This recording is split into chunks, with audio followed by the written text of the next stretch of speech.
Have Watch Dives just thrown a massive GADA watch-shaped spanner in the San Martin works? I think they might have done, you know, because they've just launched this, a new GADA watch, and it has a striking resemblance to the San Martin SN0144. And I tell you what, they've got bloody close to San Martin quality with this watch. It does house a more affordable movement, so you are going to pay less for this watch, and I think it might deter a few people from spending the extra money on the 9000 series powered alternative by San Martin. Now, they're offering this watch at the moment with 3 different coloured dials and either a date or a no-date version. The no-date watches have a movement inside them, the NH35, I should say. So there is a ghost position on the crown. That's a little bit disappointing, isn't it? I'd like to see the NH38 inside of those watches and the NH35 inside of the watches with the dates complication at the 6 o'clock on the dial. Nice position for the date window. Nice textured dials on these watches as well. Yeah, fading dials with a sort of rippled glacial effect radiating out from the center of the dial. Yeah, the dials, I keep saying it, the dials that we're seeing on very affordable watches are just getting better and better, and this is another fine example. Incredible case on this watch as well. There are hints of Christopher Ward in this case, and in particular the side profile and the crown guards.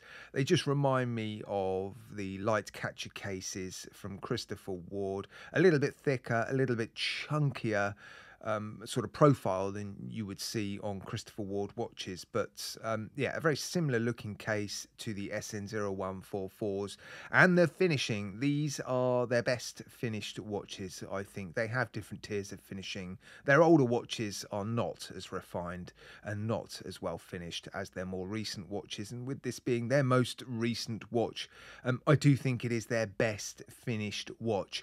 It's not quite up there with San Martin, but I tell you what, it's not a million miles away. The brushing, very nice. The polished facets flanking that case look very bright and smooth, and the transitions are excellent.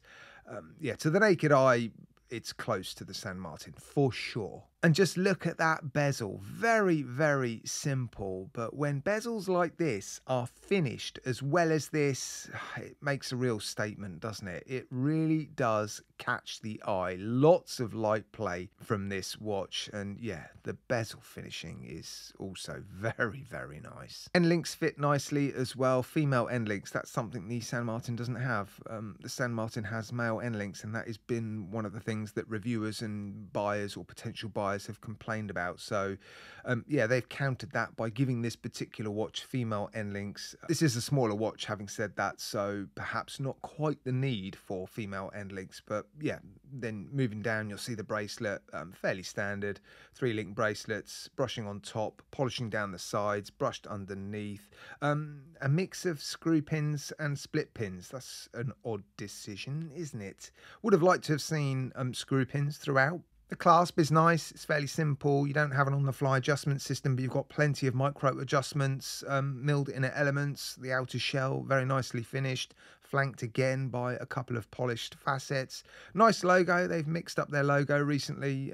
I think it's an improvement over the older logo. Solid end links, solid links, and double-ended quick release spring bars. So you can put these watches on alternative straps real super quick because of those double-ended quick release spring bars. And yeah, look, overall it is impressive. Sapphire crystal, 100 meters of water resistance, screw down case back, screw down crown, beautiful hands, beautiful applied indices. Very well finished, beautiful proportions. I'll show you the lume degrading at the end of the video. Look, it's not perfect. There are a few weaknesses. Not many, actually. What have we got? A ghost position on the no-date dialed versions.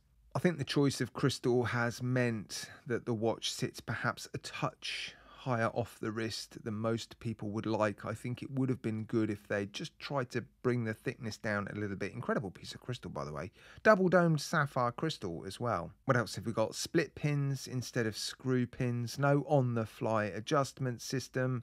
These are all fairly minor niggles, not really major drawbacks, are they? And for the money, 147 British pounds for these. That's pretty good, isn't it? And I think it's gone in their favour that San Martin have opted for a more premium movement, the 9000 series movement. So that's pushed the San Martin watches into a slightly different price bracket, making these watches almost unchallenged in the sort of sub $200 AliExpress / Chinese GADA watch market, which means these are going to be popular. I've no doubt about it. These are gonna be popular.